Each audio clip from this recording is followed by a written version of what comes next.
السلام علیکم ملګرو. دا لس قسمه زنانه چې دي دا په جنت ته نشي تللی. راځئ دا 2 منټه کلیپ را سره وګورئ چې دا کم قسم زنانه چې دا جنت ته نشي تللی او په دې باندې جنت حرام دی. او د مولانا صاحب ته په کمنټ کې ضرور ماشاءالله ولیکئ او دا ویډیو د نور ملګرو سره شیر کړئ چې نور ملګرو ته هم ورسي. د ثواب په نیت ضرور شیر کړئ او که زموږ پیج ته نوي راغلي نو ضرور یې فالو کړئ او په چینل باندې ضرور سبسکرایب کړئ. لس قسمه زنانه داسې دي چې هغه جهنمي زنانه دي او هغه جنت ته نشي تللی، په هغې باندې جنت حرام دی او په هغې باندې د الله لعنت دی. یو هغه زنانه الواشمات والمستوشمات، هغه زنانه چې خالونه لګوي، خال لګوي یا په تندي باندې یا په مخ باندې یا په زنه باندې یا په مټو باندې. دویم هغه زنانه والنامسات والمتنمسات، هغه زنانه چې هغه یې وریځې نری کوي، د وریځو نه ویښته وباسي یا د مخ نه ویښته وباسي چې زه ډولی ښکاره شم.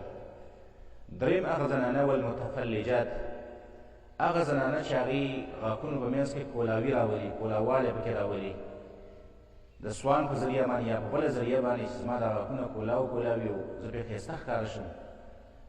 څلورم نمبر هغه زنانه الواصلات چې په خپلو ویښتو پسې نور ویښته یو ځای کوي چې ویښته مې ښایسته ښکاره شي، اوږده ښکاره شي. پنځم نمبر کاسیات عاریات، هغه زنانه چې هغې جامې اغوستې دي خو په حقیقت کې هغې بربنډ دي. مقصد دا دی چې یا خو یې دومره نری لباس اغوستی دی چې په هغې کې د هغې بدن ښکاري، لغړه پکې ښکاري، یا یې دومره تنګ لباس اچولی دی چې په هغې کې د هغې اندامونه بیل بیل ښکاري.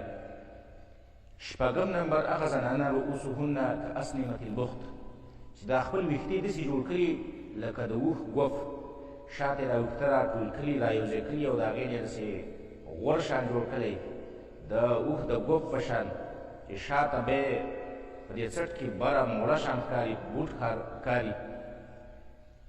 او اووم نمبر هغه زنانه المائلات والممیلات، هغه زنانه چې پردو سړو ته مایله کېدونکې ده او یا پردي سړي ځان ته مایله کوي، په داسې لباس کې ګرځي او داسې ځان جوړ کړی دی چې پردي خلک ځان ته مایله کوي او یا دا په خپله نورو سړو ته مایله کېږي.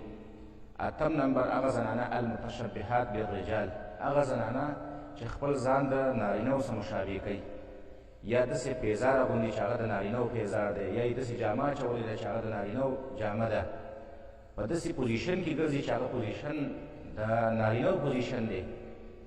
نهم نمبر النائحات، هغه زنانه چې په مړو کې ویرونه کوي، په مړو کې دا ویرونه او دا ژړاګانې او دا سرودونه ویل. او لسم نمبر هغه زنانه المرأة الساخط علیها زوجها، هغه زنانه چې خپل خاوند ترې خفه دی، خپل خاوند ترې مرور دی، خپل خاوند ترې خفه شوی دی او دا د هغې د پخلاکولو کوشش نه کوي. نو دا لس قسمه زنانه داسې دي چې دا جنت په دې باندې حرام دی او دا جنت ته نشي داخلېدلی او په دې باندې هغه د جنت بوی هم حرام دی، په دې باندې د الله لعنت ورېږي، د الله پرې لعنت دی په دې لس قسمه زنانه. ماشاءالله مولانا صاحب بیان هم وکړو، ډېر زبردست بیان و. موږ له الله پاک ډېر ښایسته دین ناکړی دی، موږ له هم پکار دي چې موږ د خپل دین طریقو باندې لاړ شو نو موږ هم د دنیا کامیابي ده هم د آخرت کامیابي ده.